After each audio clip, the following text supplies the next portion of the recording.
Hello friends, माध्यमिक academy 2.0 पर आपका स्वागत है। तो आज मैं आपको इस वीडियो में कराने वाली हूँ क्लास 9th का साइंस का पेपर सोल्यूशन। ये लेटेस्ट है 2022-23 त्रैमासिक परीक्षा स्कूलों में स्टार्ट हो चुकी हैं।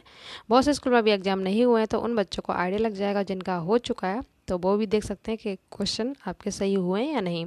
फुल सोल्यूशन कराने वाली हूँ, इसके सम्स भी जो मिलेंगे वो भी करा दूँगी। और इससे पहले मैंने इंग्लिश का अपलोड कर दिया है, हिंदी का भी कर दूंगी, एसएसटी का, तो आप देख लीजिएगा। 10th के भी अपलोड है। तो चलिए देख लेते हैं। 20 मार्क्स के एमसीक्यू आते हैं, सभी क्वेश्चन आपको करने हैं। 20 मार्क्स के एमसीक्यू सभी सब्जेक्ट में आते हैं, चाहे वो 9th हो चाहे 10th हो, दोनों क्लासों में सभी सब्जेक्टों में आते हैं। ठीक है, पहले ये कवर करेंगे, फिर क्वेश्चन। अदिश राशि है तो मैं डायरेक्ट आपको आंसर बताते चल रही हूँ, नहीं तो वीडियो बहुत लॉन्ग हो जाएगा। तो इसका सही आंसर हो जाएगा कार्य। बाकी ये तीनों कैसी राशि हैं? सदस्य राशि हैं, जिनमें दिशा और प्रमाण दोनों होते हैं। तो ये कार्य इंपॉर्टेंट है, इसको अच्छे से याद करना है। एम द्रव्यमान का पिंड है जो बी वेग से गति कर रहा है, तो इसका संवेग क्या होगा? संवेग को किससे? पी से लिखते हैं, इसे मोमेंटम कहते हैं। तो पी बराबर होता है एम इंटू बी। तो एम बी ऑप्शन हो जाएगा ना यहाँ पे, ये वाला right. Clear. Question number 3, 1 Newton का बल, मतलब एफ यहाँ पे 1 दे रखा है, टाइम 2 सेकेंड है, T is equal to 2 second हो गया। 5 मीटर पर सेकंड से 6 मीटर पर सेकंड हो जाता है।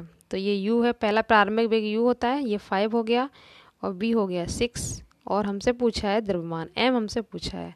तो मैं अभी आपको दिखा देती हूँ, उससे आप कर लेना। तो इसको आपको इस तरह से लिख लेना जो मैंने आपको बोला था अभी। ठीक है, m हमसे पूछा गया, तो फॉर्मूला लगा देंगे फटाफट से, बहुत ही ईजी सम से। ये फॉर्मूला होता है F is equal to M v minus U upon T. ये अपॉन में इस तरह से लिखा हुआ, तो आप इस तरह से लिख के ऐसे भी टी लिख सकते हैं। क्लियर। उसके बाद f की वैल्यू जो हमें दी है ना 1, देखो यहाँ पे 1 न्यूटन है ना, तो जो जो वैल्यू गिवन है हम वो रख देंगे। f का मान 1 रख देंगे। m हमसे पूछा तो ऐसा आ जाएगा, v की वैल्यू 6 है और u की 5 है। अभी आपको सम्स में मैंने बताया था, देखो v की 6 है और u की ये 5 है। ठीक है इधर, तो आप रख देंगे यहाँ पे अपॉन में 2। किस तरह से? देखो ये वाली इक्वेशन बनेगी, ये 6 minus 5 upon T.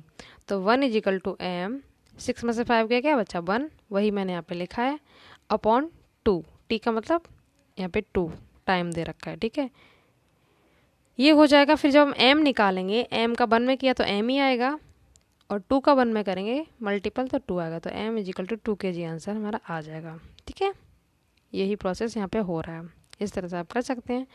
1 is equal to M upon 2 आ गया यहाँ पे, ये इसका ऐसे गुणा कर देंगे तो 2 kg आ जाएगा। मास का जो इकाई होती है इसकी यूनिट, वो होती है किलोग्राम। ठीक है, इस तरह से ये सम्स कर लेंगे। तो ये हो गया। क्वेश्चन नंबर 4 में है, हम जैसे ही विषुवत रेखा से ध्रुवों की ओर बढ़ते हैं तो वस्तु का भार क्या होता है? तो इसका सही आंसर आएगा बढ़ता है। वीडियो थोड़ा लॉन्ग हो सकता है, 20 से 30 मिनट, पर आपका पूरा सॉल्यूशन इसका मिल जाएगा। और ये question second term third term के लिए भी एग्जाम में के लिए इंपॉर्टेंट है, क्योंकि ईपी बोर्ड में क्या होता है कि स्टार्टिंग से पूरा आता है, तो ये क्वेश्चन आपको इग्नोर नहीं करने हैं, ये आगे भी एग्जाम में आपकी हेल्प करेंगे। क्वेश्चन नंबर 5 है, वेग परिवर्तन का मात्रक है, तो मीटर पर सेकंड होता है। ये वेग हुआ, त्वरण हुआ, इन सभी के मात्रक आपको आने चाहिए। सदिश अदिश राशियों के एग्जाम्पल आने चाहिए, बहुत ज़्यादा पेपर में पूछे आते हैं। कार्य का मात्रक नहीं है, तो जूल भी होता है, न्यूटन मीटर भी होता है, ये भी होता है, क्योंकि ऊर्जा का भी होता है, तो कार्य और ऊर्जा बराबर माने जाते हैं। तो किलोवाट जो है वो नहीं है। किलोवाट किसका मात्रक है? शक्ति का। क्लियर, इसका सही आंसर होगा 3rd, नहीं बताना ना। सबंध है, एक पिंड समान चाल से किसी वृत्ताकार मार्ग की परिक्रमा कर रहा है, तो उसका वेग क्या होगा? ये होगा 0। अब ये क्वेश्चन केमिस्ट्री के आएंगे। ठीक है, फिजिक्स केमिस्ट्री बायो तीनों के कंबाइंड है इसमें एमसीक्यू। किस पदार्थ का ऊर्ध्वपातन हो जाता है? सब्लिमेशन। तो जो पदार्थ, कुछ पदार्थ ऐसे होते हैं जो बिना द्रव में बदले डायरेक्ट क्या वाष्प में बदल जाते हैं, जैसे कि कपूर हो गया, आयोडीन हो गया, और एक होता है अमोनियम क्लोराइड। ठीक है, आप ये भी नाम याद रखना और 9 सदर भी याद रखना। इसको 9 सदर भी कहा जाता है, ऑप्शन में 9 सदर आ जाए तब भी आप यही टिक लाएंगे। अमोनियम क्लोराइड भी कहते हैं इसको। इसका फॉर्मूला होता है NH4Cl। तो आपको कॉपी लेके बैठना है, कॉपी और पेन नोट डाउन करते चलिए, जो भी एक्स्ट्रा फैक्ट बता रही हूँ आगे आपकी हेल्प करेंगे। ठीक है, तो एग्जाम्पल लिख देना, कपूर और आयोडीन, और थर्ड ये अमोनियम क्लोराइड जिसे नौसदर कहते हैं, इसका फॉर्मूला अगर आ जाए तो ये वाला होगा। ठीक है, ये आप लिख लो अच्छे से। डेफिनेशन आपको बताई दी मैंने, बिना द्रव में बदले बास में बदल जाते हैं। दूध में उपस्थित होता है, प्रोटीन भी होती है, जल भी होता है और वसा भी होता है, इसमें ऑल आ जाएगा। ठीक है, चैडविक ने खोज की, तो इसकी ट्रिक है एक ईंट पर नाच। ये ट्रिक आप लिख लेना। ई से मतलब इलेक्ट्रॉन की खोज, टी से मतलब टॉमसन ने की है। ठीक है, पर पा मतलब प्रोटॉन की जो खोज की है, पी मतलब प्रोटॉन की खोज की है, रा से मतलब रदरफोर्ड ने की है। ठीक है, किसने? रदरफोर्ड, रदरफोर्ड ऐसे लिख लेना। ठीक है, नाच, ना से न्यूट्रॉन की जो खोज की है, चा से चैडविक ने की है। ठीक है, ये ट्रिक है ईंट पर नाच। इलेक्ट्रॉन की खोज टॉमसन ने की है, पर पात मतलब प्रोटॉन की खोज रा से रदरफोर्ड ने की है, और न्यूटन की चा से चैडविक। ठीक है, रदरफोर्ड ऐसे लिखना, रदर फिर आप लिख देंगे फोर्ड ऐसे। ठीक है, तो यहाँ पे चैडविक ने किसकी की है? न्यूटन। नाच ट्रिक बताइए ना, तो न्यूटन की खोज चा से चैडविक ने की है। ठीक है, किसकी? न्यूटन की। इलेक्ट्रॉन की अभी आपको बताई दिया, ईंट। इलेक्ट्रॉन की किसने की? टी टा से मतलब टॉमसन। प्रोटॉन की पूछे पर, तो प्रोटॉन की किसने की? रदरफोर्ड, रा से रदरफोर्ड ने। तो आप ये ट्रिक नोट डाउन कर लेना। कैसी लगी कमेंट बॉक्स में जरूर बताना। निम्न में से कौन सा पदार्थ कोलाइडी विलयन बनाता है? तो ये बनाता है स्टार्च। एक्स्ट्रा फैक्ट आपको अच्छे से नोट डाउन करने हैं, क्योंकि यहाँ से क्वेश्चन आगे आपको मिलेंगे जब आप सेकंड टर्म के एग्जाम दोगे तब।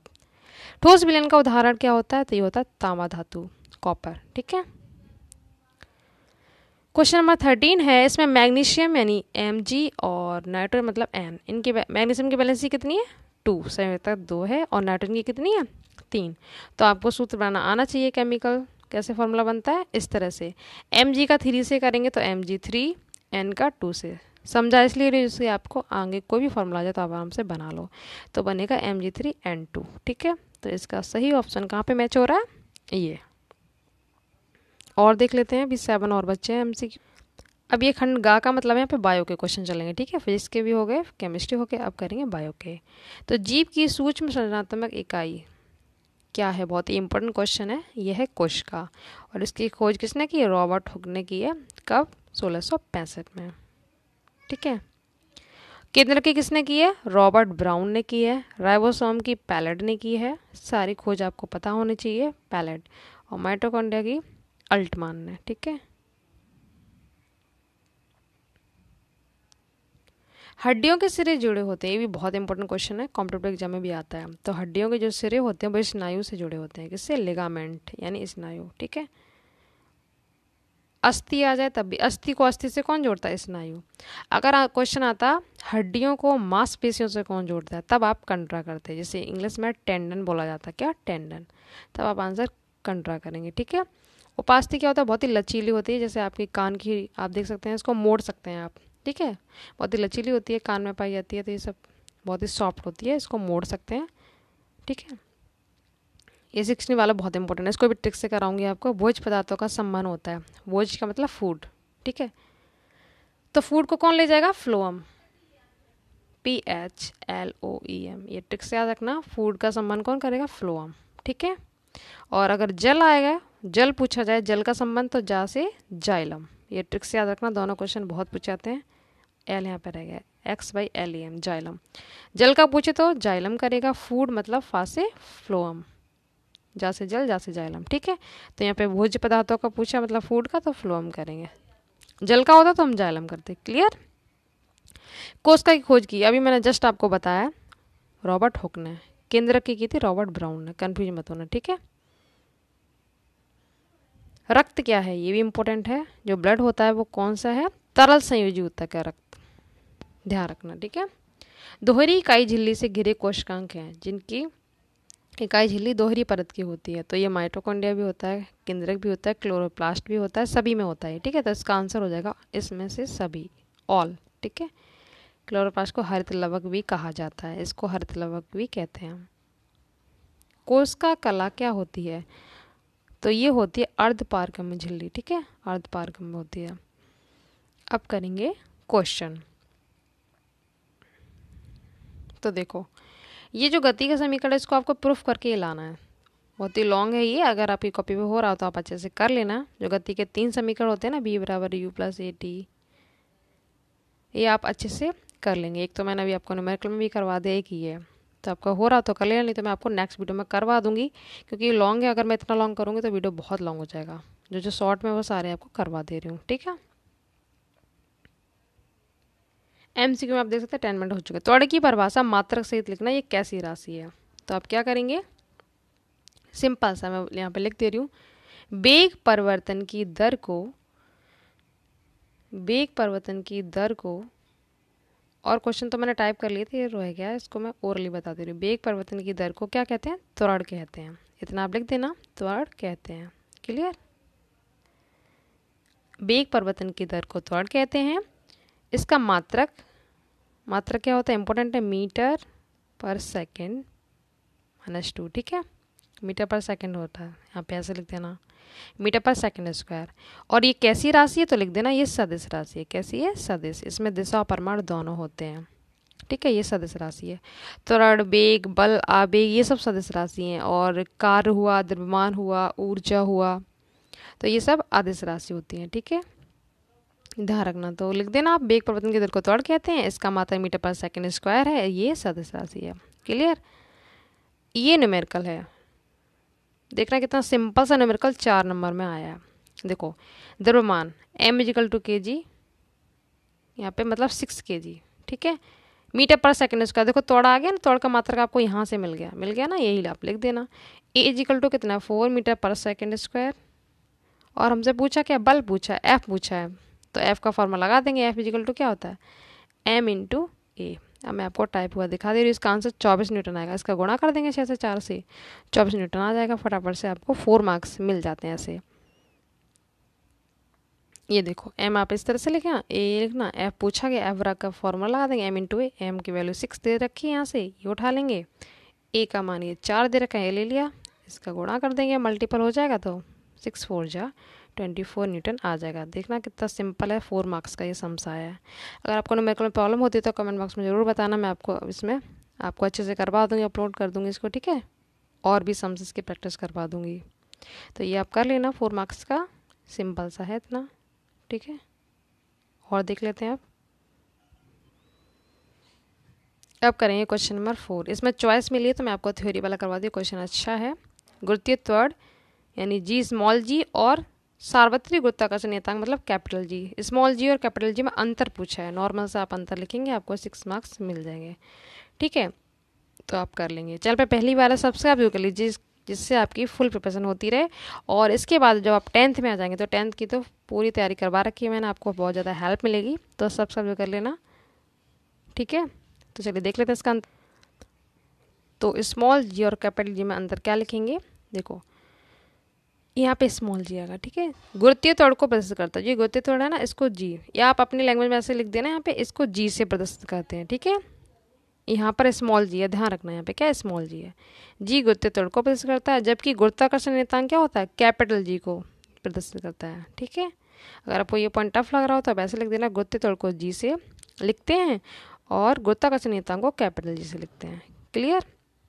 फिर आप लिखेंगे यहाँ पे स्मॉल g का मान अलग अलग स्थानों पर अलग अलग होता है, ठीक है। ये लिखेंगे, जो कैपिटल G है इसका मान संपूर्ण ब्रह्मांड में, मतलब आप कहीं भी चले जाओ सभी जगह एक समान रहता है, जबकि स्मॉल g का मान बदलता रहता है। इस वाले g का मान हमेशा समान रहता है। फिर आप लिख देंगे गुरुत्वीय त्वरण में, गुरुत्वीय त्वरण का पॉइंट क्या होगा, इसका मान जो होता है g का मान 9.81 मीटर पर सेकेंड होता है, और 10 भी होता है, 10 भी होता है, ये भी होता है। क्लियर। और कैपिटल G में लिखना है, इस G का मान होता है, ये फिक्स है। इसके न्यूमेरिकल होते हैं, मैं आपको सॉल्व करवा दूंगी, टाइम में लगा तब। ये होता है, इसका मात्रा होता है न्यूटन मीटर स्क्वायर पर किलोग्राम, न्यूटन मीटर स्क्वायर पर, ठीक है। इस तरीके से आपको लिख देना है। तो ये आप अंतर इतना कर देना, ये हो गया, ठीक है। ये हो गया, चॉइस वाला हटा देना। क्वेश्चन नंबर 5 में करेंगे। फिर 30 डिग्री सेल्सियस को केल्विन में आपको चेंज करना है, मतलब डिग्री सेल्सियस को डिग्री सेल्सियस को किसमें, केल्विन में बदलना है, ठीक है। और 2 तर्क बताने, कॉपर धातु है और सल्फर अधातु, इसके 2 रीजन आपको बताने कि कॉपर धातु क्यों है और सल्फर अधातु क्यों है, ठीक है। ये दोनों आपको कवर करवाते हैं, फिर हम ये वाले क्वेश्चन करेंगे। रेड आयन क्या है और ये किस प्रकार बनते हैं। पहले न्यूमेरिकल देख लेते हैं, बहुत ही सिंपल है, ये अलग से वीडियो और मैं अपलोड कर दूंगी इसका, सेल्सियस से केल्विन और केल्विन से सेल्सियस कैसे बनाते हैं, ठीक है, दोनों आपको आ जाएंगे। तो यहाँ पर केल्विन में पूछा है तो हम फॉर्मूला लिख देंगे K = C+273। आपको क्या करना है, सिंपल सा फंडा है, आप ट्रिक्स याद रखना, जब भी आपको केल्विन में बदलवाए, ठीक है, चेंज करवाए, तो आपको 273 उसमें प्लस कर देने हैं बस। जो ये 30 मिला है ना वो इसमें हम ऐड कर देंगे। और अगर केल्विन से सेल्सियस में चेंज करवाए तब आपको 273 में से वो वैल्यू माइनस कर देनी है, ठीक है। जब सेल्सियस निकलवाए तो आपको माइनस करना है, केल्विन में निकलवाए तो प्लस करना है, ये आप ट्रिक से याद रखेंगे, ठीक है। तो बस कुछ नहीं किया है, जो सी की वैल्यू थी 30 वो रख देंगे, इसमें प्लस करेंगे तो 303 केल्विन इसका सही आंसर आ जाएगा, ठीक है। ये केल्विन में चेंज हो गया, बस सिंपल सा ये 2 मार्क्स का। फिर वो वाला क्वेश्चन कर लेते हैं कि कॉपर को धातु और सल्फर को धातु क्यों कहते हैं, ये वाला, ठीक है। तो कॉपर विद्युत की क्या सुचालक होती है, जबकि सल्फर कुचालक होती है, मतलब इसमें करंट फ्लो नहीं होता है। कॉपर के जो तार होते हैं आपने देखा, तार बनाए जाते हैं इसीलिए तो बनाए जाते हैं क्योंकि उसमें करंट फ्लो हो जाता है। एक तो रीजन ये है। सेकेंड, आप बहुत सारे रीजन इसमें लिख सकते हैं। सेकंड क्या है, कॉपर धन विद्युतीय है, ठीक है, कॉपर पर प्लस साइन होता है जबकि सल्फर पर माइनस होता है, ये ऋण विद्युतीय मतलब माइनस होता है। ये आप पॉइंट लिख देंगे, 2 उसने 2 ही तर्क पूछे थे वहाँ पे, तो आप ये सेकंड वाला ये लिख देना, ये धन विद्युतीय होते हैं, ये ऋण विद्युतीय, ठीक है। इसलिए कॉपर को धातु तथा सल्फर को अधातु कहते हैं। इस तरह से आप यहाँ पे लिख देंगे। नेक्स्ट देख लेते हैं फटाफट से, नेक्स्ट क्वेश्चन। अब हम करेंगे रेड आयन क्या है और किस प्रकार बनते हैं, ठीक है, 4 मार्क्स का है। उसके बाद 6 मार्क्स में हम करेंगे भौतिक रासायनिक परिवर्तन से आप क्या समझते हैं, उदाहरण से समझाइए। बहुत अच्छे से आपको करवा दूँ, इससे आपको कोई भी डाउट नहीं रहेगा। फिर हम करेंगे बायो के क्वेश्चन, ठीक है, फिर आपका हो जाएगा पूरा एक कंप्लीट। बस ये 11 क्वेश्चन है, लास्ट तक पहुँचने वाले हैं।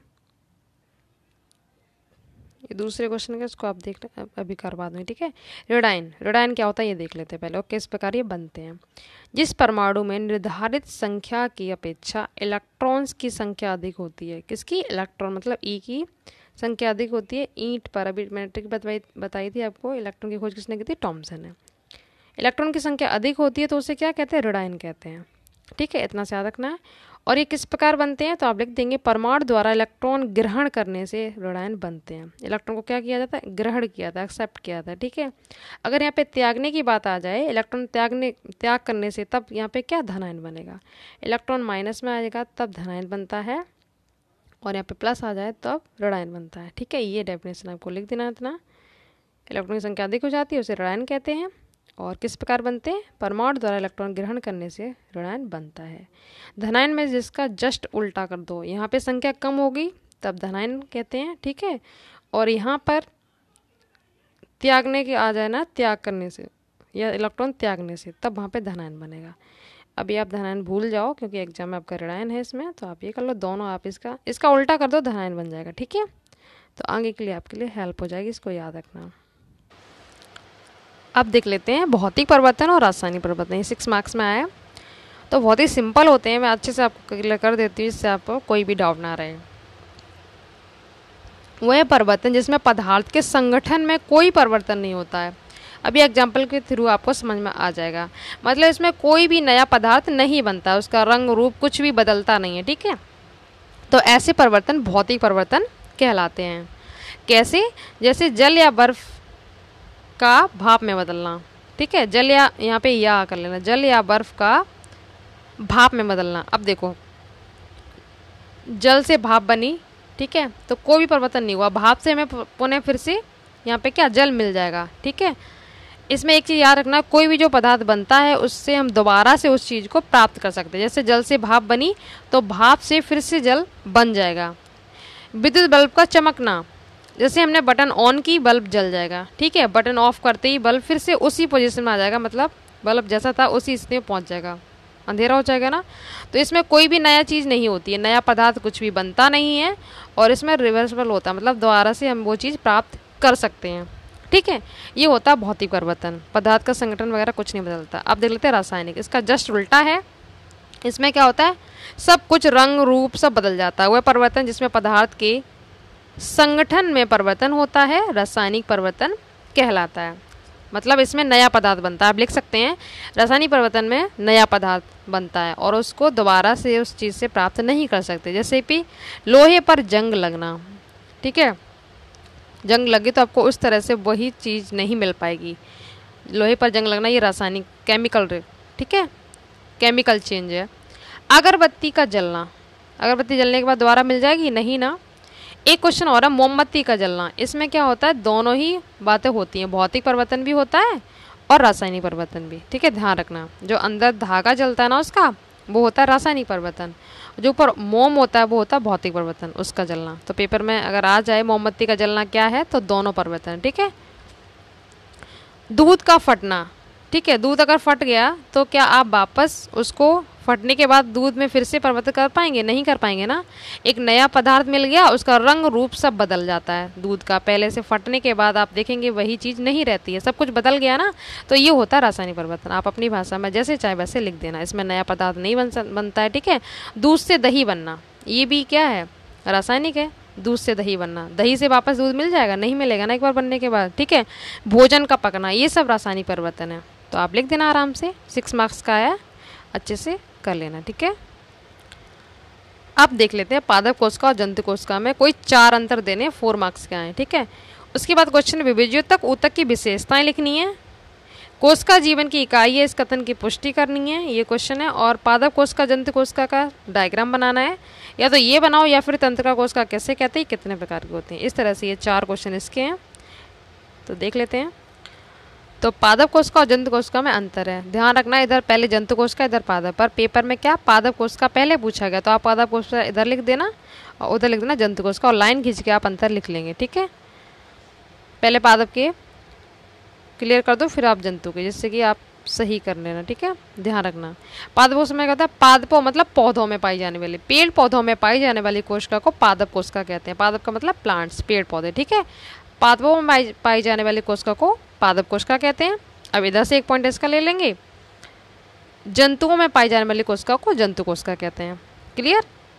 सेकंड, आकार में जंतु कोशिका से ये बड़ी होती हैं, ये क्या होती हैं, जंतु कोशिका से बड़ी होती हैं, ठीक है। इधर क्या लिखेंगे आप, ये आकार में छोटी होती हैं। फिर आप लिखना कोशिका भित्ति, पेड़ पौधों में कोशिका भित्ति पाई जाती है जबकि जंतुओं में नहीं पाई जाती है, इसका उल्टा लिख देना, जंतु में कोशिका भित्ति नहीं पाई जाती है। फिर 4th पॉइंट, इसमें लवक पाए जाते हैं और जंतु कोशिका में लवक नहीं पाए जाते हैं, ठीक है, ये इंपॉर्टेंट है, लवक यहाँ पे नहीं पाए जाते, प्लास्टिड।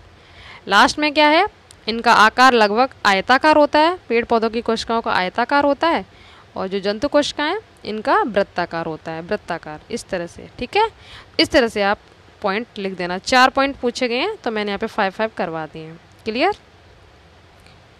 फिर क्वेश्चन था विभेज्योतक ऊतक की विशेषताएं लिखनी है, डेफिनेशन नहीं पूछी, यहाँ पे विशेषताएं। बच्चों को क्वेश्चन समझ में नहीं आता कि वो पूछ क्या रहा है, ठीक है, तो यहाँ पे विशेषताएं पूछी है। इन ऊतकों की कोशिकाएं अत्यधिक क्रियाशील होती हैं, पहला पॉइंट। इनकी भित्तियां पतली होती हैं, इनमें बहुत अधिक कोशिका द्रव्य भरा रहता है, साइटोप्लाज्म बहुत ज़्यादा भरा रहता है, दूसरा पॉइंट, ठीक है। वीडियो थोड़ा अगर स्पीड लग रही है तो आप पॉज करके लिख लीजिएगा, क्योंकि वीडियो बहुत लॉन्ग हो जाएगा, थोड़ा फास्ट बता रही है, बस इसमें समझाना तो है नहीं, पॉइंट बता दे रही हूँ, आप लिख देना। ये सदा विभाजन करती रहती है, मतलब ये हमेशा बढ़ती रहती हैं, और इनमें स्पष्ट केंद्रक पाया जाता है, किंतु इनमें रसधानियाँ नहीं पाई जाती हैं, रसधानियाँ नहीं पाई जाती, केवल केंद्रक पाया जाता है। तो आप ये 4 पॉइंट लिख देना इनकी विशेषताओं में, क्लियर। तो मैंने ये करवा दिया अंतर, विभेज्योतक ऊतक विशेषताएं करवा दी। अब कोशिका जीवन की इकाई क्यों है, सारी काम इसी के द्वारा होते हैं, इसीलिए इसको बोला जाता है। इसके बारे में आप जितना जानते हो वो सब लिख देंगे, अभी आपको दिखा दूंगी। फिर आपको इस क्वेश्चन में क्या करना है, पादप कोशिका तथा जंतु कोशिका दोनों के डायग्राम बनाने, केवल डायग्राम बना के आपको दिखाना है, उसके नाम लिख देने।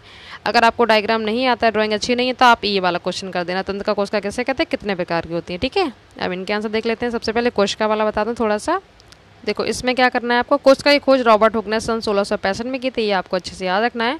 कोशिकाओं को जीवन की संरचनात्मक और कार्यात्मक इकाई कहा जाता है, क्यों कहते हैं इसको, क्योंकि सभी जीवित जीव कोशिकाओं से बने होते हैं, जितने भी जीव जंतु हैं, सभी जो जीव हैं, जो लाइफ है जिनके अंदर, वो सभी कोशिकाओं से बने होते हैं, और जीवों को शरीर के अंदर होने वाली सभी कार्य भी कोशिकाओं के द्वारा किए जाते हैं, चलना फिरना दौड़ना जो भी हम काम करते हैं सब कोशिकाओं के द्वारा किए जाते हैं। इसीलिए ठीक है, आप लिख देंगे कोशिका को जीवन की संरचनात्मक और क्रियात्मक इकाई कहा जाता है। ठीक है, कोशिकाएं एक कोशिकीय जीव और बहुकोशिकीय जीव होते हैं ना, आप लिख देना कि जिन जीवों का शरीर एक कोशिका का बना होता है उन्हें एक कोशिकीय जीव कहते हैं, जैसे अमीबा, पैरामीशियम, यूग्लिना और पैरामीशियम, ये सब इनका शरीर एक कोशिका का बना होता है। और आप लिख देंगे बहुकोशिकीय जीव, जिन जीवों का शरीर बहुत सारी कोशिकाओं से मिलकर बनता है। ठीक है, बहुत कोशिकाओं से मिलकर बनता है, एक से अधिक या अनेक लिख देना आप, अनेक कोशिकाओं से मिलकर बना होता है, उन्हें बहुकोशिकीय जीव बोलते हैं। ठीक है, बहुकोशिकीय में मनुष्य भी आता है, हमारा शरीर भी तो बहुत सारी कोशिकाओं से मिलकर बना है। ठीक है, कुत्ता, बिल्ली, हाथी, मनुष्य, ये सब बहुकोशिकीय जीव हैं। इनका शरीर एक कोशिका से अधिक कोशिकाओं का बना होता है। इस तरह से आप कोशिका के बारे में जो जानते हो आप लिख देना। ठीक है, ये हो जाएगा शॉर्ट में। कोशिका के लिखने के बाद अब पादप कोशिका, जंतु कोशिका, अभी मैं आपको डायग्राम दिखा दूंगी, आप बना लेना। पहले मैं ये क्वेश्चन करवा देती हूँ, तंत्रिका कोशिका किसे कहते हैं, कितने प्रकार की होती हैं। ठीक है, तो तंत्रिका कोशिका के बारे में हम लिखेंगे, तंत्रिका तंत्र में स्थित एक उत्तेजनीय कोशिका है। ठीक है, तंत्रिका कोशिका उत्तेजनीय कोशिका है। इस कोशिका का कार्य मस्तिष्क से सूचना का आदान प्रदान करना होता है और विश्लेषण करना है। ठीक है, ये माइंड में पाई जाती है, कोई भी एक्टिविटी होती है आपका तुरंत माइंड उसको मैसेज देता है कि ये चीज़ हो रही है। ठीक है, सूचना देता है मस्तिष्क इसी के द्वारा।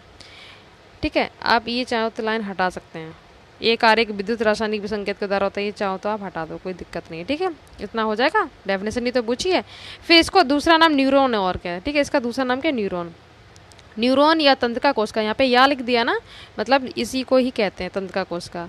तंत्रिका तंत्र की संरचनात्मक और क्रियात्मक इकाई होती है, किसकी, तंत्रिका तंत्र की। ठीक है, इस तरह से अभी कोशिका बताई थी ना, जीवन की इकाई होती है संरचनात्मक और क्रियात्मक, उसी तरह से तंत्रिका कोशिका जो होती है वो तंत्रिका तंत्र की संरचनात्मक और क्रियात्मक इकाई होती है, जिसे न्यूरॉन भी कहा जाता है। ठीक है, पेपर में न्यूरॉन आ जाए तब भी आप अच्छे से याद रखना कि तंत्रिका कोशिका को ही न्यूरॉन कहा जाता है।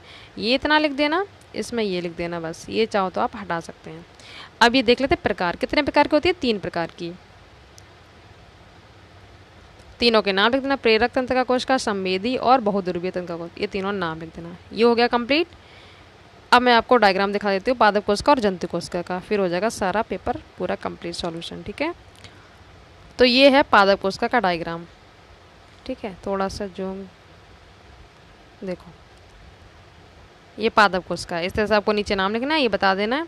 ये साइटोप्लाज्म, कोशिका द्रव्य, हरितलवक, राइबोसोम, माइटोकॉन्ड्रिया, कोशिका भित्ति होती है ना, पेड़ पौधों में पाई जाती है, भी अंतर करवाया था, बाह्य कोशिका, प्लाज्मा झिल्ली, आपकी बुकों में हो ना, आप बुक्स में से देख के बना लेना। ठीक है, इस तरह से आप कर लेना, चाहे बुक में से लिख लेना, आपको डायग्राम आना चाहिए।